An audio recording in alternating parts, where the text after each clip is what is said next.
बिस्मिल्लाहिर्रहमानिर्रहीम। अस्सलाम वालेकुम dear students, welcome to my YouTube channel.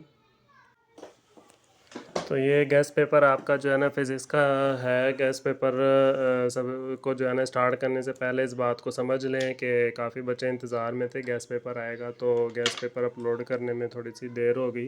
तो ये गेस्ट पेपर इसलिए नहीं होता कि आप जो है ना गेस्ट पेपर की ही सिर्फ तैयारी करें और सिर्फ उसी के ऊपर डिपेंड करें या उसको देख देख कर आप तैयारी करें, बल्कि गेस्ट पेपर इसलिए होता है कि आपने सारा साल जो कुछ पढ़ा है और उसको आप पहले पढ़ चुके हैं, टेस्ट दे चुके हैं, टेस्ट सेशन जो है ना आपका हो चुका है, गुजर चुका है। तो उसको जो है आपने सिर्फ एक दिन में 2 दिन के अंदर रिवाइज करना होता है और अच्छे तरीके से रिवाइज करना होता है, ताकि आपको पता लग जाए कौन कौन से क्वेश्चंस हैं जो पेपर में आने के चांसेस होते हैं। सिर्फ वो आपको जो है ना गाइड किया जाता है और इसकी तैयारी से आपका पेपर बड़े अच्छे तरीके से हो सकता है अगर आप इन चीज़ों को फोकस कर लें। और इससे पहले जो आपकी तैयारी जो आप कर चुके हैं, ऑलरेडी टेस्ट दे चुके हैं, टेस्ट सेशन चल चुका है या आप पूरा साल जो पढ़ चुके हैं, वो भी आपकी तैयारी बड़ी अच्छी हो जाती है। लेकिन इन चीज़ों पर, इन सवालों पर जो अभी आपको गेस्ट पेपर में दिए जा रहे हैं, इनके ऊपर जो है ना आपने लाजमी फोकस करना है और अच्छे तरीके से आपने इनको तैयार करना है। तो जो इस चैनल के ऊपर न्यू है, फर्स्ट टाइम आए हैं और वो इस चैनल को देख रहे हैं, तो गेस्ट पेपर स्टार्ट करने से पहले चैनल को सब्सक्राइब कर लें ताकि तमाम गेस्ट पेपर उन तक पहुंचते रहें। तो चले आए शुरू करते हैं इसको। तो सबसे पहले हम जो है ना डिस्कस करेंगे एमसीक्यूज़। जो आपके एमसीक्यूज़ आपने एक्सरसाइज के एंड से देख लेने हैं, वो एमसीक्यूज़ इंशाल्लाह आपके काफ़ी होंगे, उसमें से आ जाएंगे। और कुछ चैप्टर के बीच में से आते हैं, तो उम्मीद है कि जितने शॉर्ट्स वगैरह दिए हैं इसमें से भी आपके एमसीक्यूज़ वगैरह आ जाएंगे और आपकी तैयारी हो जाएगी जी। तो चैप्टर नंबर 12 है आपका properties of electric fields line. इसमें आपने क्वेश्चन करना है Gaussian surface and electric line of force, difference between electric and gravitational force, prove that Coulomb's law obeys third law of motion, electric intensity of field inside a hollow charge sphere है, define capacitor and farad है। इसमें देखें इसके बाद आपका chapter number 13 है। मैं ज़रा जल्दी जल्दी से गुजारूंगा ताकि आपको जो है ना ज़्यादा टाइम ना वेस्ट करना पड़े और आप जो है ना ये याद कर लें। चैप्टर नंबर 13 में आपके जो हैं ये 3-4 शॉर्ट क्वेश्चंस आपने याद करने हैं। What are the difficulties of testing whether the filament of a lighted bulb obeys Ohm's law. फिर डिफाइन टेम्परेचर है, coefficient of resistance and its formula, इसका जो फार्मूला है वो भी आपने लिखना है। Distinguished between resistivity and conductivity, ये आपने करना है जी। इसके बाद आपका जो है चैप्टर नंबर 14 है। इसको आप ऐसा करें कि अपने पास जो है ना सेव कर लें इस वीडियो को, और या वीडियो को सेव करने के अलावा आपके पास सेकंड ऑप्शन है कि आप इसका स्क्रीनशॉट ले लें, ताकि जो है ना आपके सामने सारे सवाल जो हैं आपके पास सेव हो जाएं और आप उसको अच्छे से तैयारी कर सकें। चैप्टर नंबर 14 में है what is CRO, write the name of any 4 main parts of it. Ampere's law है, function of grid in cathode ray, define magnetic flux and its unit है, और working of electron gun in CRO जी। इसके बाद आपका chapter number 15 है electromagnetic induction के बारे में। तो इसमें आपने इलेक्ट्रोमैग्नेटिज़म के को डिफ़ाइन करना है। फिर फ्राडे लॉ है, इसको आपने वो याद करना है। बैक मोटर इफ़ेक्ट्स इन जनरेटर, इसको याद करना है। फिर है डायमेंशंस ऑफ म्यूचुअल इंडक्टेंस, ये याद करना है जी। इसके साथ ही ये सवाल देख लें। जो है ना बार बार रीडिंग करके वीडियो को मज़ीद लंबा नहीं करना चाह रहा, ताकि जो है ना आपको समझ आ जाए और आप ये आसानी से जो है ना याद कर सकें। देखें यूनिट नंबर 16 के अंदर अल्टरनेटिंग करंट के अंदर आपने AC को डिफ़ाइन करना है। फेज़ AC अल्टरनेटिंग करंट क्या होता है उसको डिफ़ाइन करना है। वोल्टेज क्या होता है। इसके बाद आपका नेक्स्ट है चैप्टर नंबर 17। इसके क्वेश्चंस देख लें, समझ लें और इसको अपने पास सेव कर लें। Modules of electricity and right it's formula, strain energy है, और आपने डिफरेंशिएट करना है hard and soft magnetic materials को। फिर इसके बाद चैप्टर नंबर 18 है आपका इलेक्ट्रॉनिक्स के बारे में। तो उसके अंदर आपको मैंने थे बहुत ज़्यादा शॉर्ट्स नहीं दिए, 2-3 दिए हैं इसके अंदर से। बाकी बहुत सारे सवाल जो हैं वो आपके उसमें आ जाएंगे, लॉन्ग में आ जाएंगे। तो लॉन्ग के अंदर जब आप याद करेंगे तो लॉन्ग के अंदर बहुत सारे ऐसे शॉर्ट्स क्वेश्चन हैं जो कि लॉन्ग के अंदर भी शामिल होते हैं, तो उससे भी आपकी तैयारी हो जाएगी। इस तरह चैप्टर नंबर नेक्स्ट है आपका 19 एंड 20, उसके ये वाले आपने करने हैं। 19 का है ब्लैक बॉडी रेडिएशंस, फिर नेक्स्ट है फोटोन ब्लू और रेड हैज़ ग्रेटर एनर्जी, इसको याद करें आप।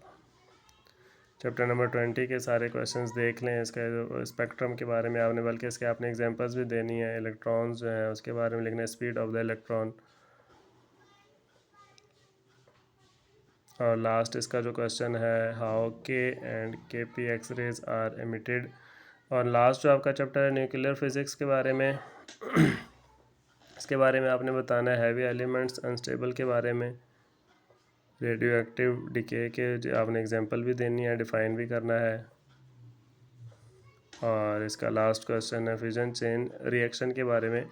तो ये शॉर्ट क्वेश्चंस थे, जल्दी से चलते हैं लॉन्ग क्वेश्चंस की तरफ। इसके भी जो है आप जो है ना सेव कर लें। मैं तमाम लॉन्ग क्वेश्चंस की रीडिंग करके जो है ना उसको मतलब वीडियो को बड़ा और लंबा नहीं करना चाहता। मैं चाह रहा हूँ कि आप को जल्दी से जो है ना इसको अपने पास सेव कर लें। चैप्टर नंबर 12 और 13 के लॉन्ग क्वेश्चन आपके सामने हैं और इनको अपने पास सेव करते जाएँ और इसको जो है ना फिर आप तैयारी करें। चैप्टर नंबर 13 के बाद नेक्स्ट चैप्टर आपका होगा 14। मैंने शॉर्ट और लॉन्ग क्वेश्चन जो हैं दोनों अलग अलग जो हैं वो बना दिए हैं, ताकि जो है ना आसानी के साथ आप पहले शॉर्ट क्वेश्चंस को फोकस कर लें, वो सारे याद कर लें, और उम्मीद है कि उनमें से आपके काफ़ी लॉन्ग क्वेश्चन जो हैं वो भी तैयार हो जाएंगे। इसके बाद ये चैप्टर नंबर 15 है आपका।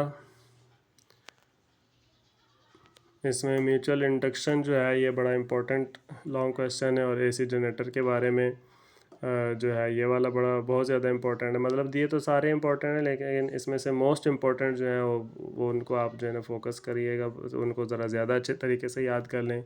यूनिट नंबर 16 के अंदर देखें 4 लॉन्ग क्वेश्चन मैंने दिए हुए हैं, और इसमें जो दूसरा है R C and R L series circuit, ये बहुत ज़्यादा इंपॉर्टेंट है, most important.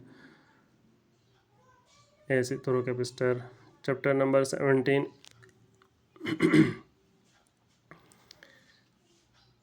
Electrical properties of solid, ये बहुत ज़्यादा जो है इंपॉर्टेंट है, मोस्ट इम्पॉर्टेंट क्वेश्चन है। मैग्नेटिक प्रॉपर्टीज़ ऑफ सॉलिड हैं, ये आपको जो है ना दो मोस्ट इम्पॉर्टेंट हैं। इसके बाद चैप्टर नंबर 18 के अंदर हैं ये वाले लॉन्ग क्वेश्चन, ट्रांजिस्टर्स वाला जो है मोस्ट इम्पॉर्टेंट है। इसके बाद चैप्टर नंबर 19 के देखें, फोटो इलेक्ट्रिक इफ़ेक्ट्स है, और ब्लैक बॉडी रेडिएशन, ये शॉर्ट में भी गुजर चुका है ब्लैक बॉडी रेडिएशन जो है, और ये इसके अंदर भी मौजूद है, तो आपने जो है ना कर लेना है ताकि इसमें दोनों में आ सके। चैप्टर नंबर 20 लेज़र के बारे में जो है वो आपने याद रखना है, और क्वांटिटाइज एनर्जी के बारे में। और नेक्स्ट चैप्टर है चैप्टर नंबर 21, बल्कि लास्ट चैप्टर है ये आपका लॉन्ग क्वेश्चन के हवाले से। जी डियर स्टूडेंट्स, ये थे आपके लॉन्ग क्वेश्चन। अब चलते हैं न्यूमेरिकल की तरफ। न्यूमेरिकल आपके बुक में दो तरह के हैं, कुछ एग्जांपल में होंगे और कुछ एक्सरसाइज में होंगे। तो मैंने यहाँ पर जो है ना लिख दिया है। जैसे चैप्टर नंबर 12 को देखें, एग्जांपल से आपने जो न्यूमेरिकल करना है वो करना है 12.3, 12.4 और 12.6। इसी तरह एक्सरसाइज में से 12.1, 3, 4 और 7 आपने करना है। तो इसको अपने पास सेव कर लें। चैप्टर नंबर 13 के अंदर भी इसी तरह न्यूमेरिकल मैंने मेंशन कर दिए। एग्जांपल में से 1, 3 और 4 आपने करना है, और एक्सरसाइज में से 1, 2, 4 और 5 आपने करना है 13 चैप्टर का। इसके बाद 14 चैप्टर का आपने जो न्यूमेरिकल करना है वो है एग्जांपल में से 2, 3, 5, 6, और एक्सरसाइज में से आपने करना है 2, 5, 7 और 10। बाकी आप अपने पास ज़रा सेव कर लेंगे तो आपको आसानी हो जाएगी। चैप्टर नंबर 15, 16, 17 के जो है ना यहाँ पर नोट कर लें। MCQ सॉरी ये न्यूमेरिकल जो है ना दिए हुए हैं। 17 चैप्टर जो है इसमें देखिएगा, इसके एग्जांपल के अंदर से आपने कोई भी न्यूमेरिकल नहीं करना, और एक्सरसाइज में से आपने सिर्फ करने 17.1, 3 और 5। इसके बाद चैप्टर नंबर 18 और 19 के आपने ये वाले में से यूज़ करने हैं। 18 के एग्जांपल में से सिर्फ एक आपने करना है 18.2, और एक्सरसाइज में से 18.3, 4 और 5 करना है। 19 में से 19.8, 9, 10 और 11, और एक्सरसाइज में से 19.2, 5, 7 और 9। और लास्ट आपका जो है न्यूमेरिकल चैप्टर नंबर 20 में से आपने एग्जांपल में से 20.1 करना है, एक्सरसाइज में से 2, 4, 6 और 9 करना है। और इसी तरह 21 जो लास्ट चैप्टर है उसमें से पहला आपने MCQs करना है और एग्जांपल का, और एक्सरसाइज में से आपने 1, 3, 5 और 6 करना है। जी, तो ये आपका गेस्ट पेपर था। इसको बेटे अच्छी तरह से तैयार करें और अच्छे तरीके से जो है वो पढ़ें। और चैनल को सब्सक्राइब करना ना भूलिएगा, चैनल को सब्सक्राइब करें और लाइक करें और दूसरों को भी शेयर करें ताकि उनका भी फ़ायदा और उनका भी पेपर अच्छा हो सके। Thanks for watching. अल्लाह हाफिज़।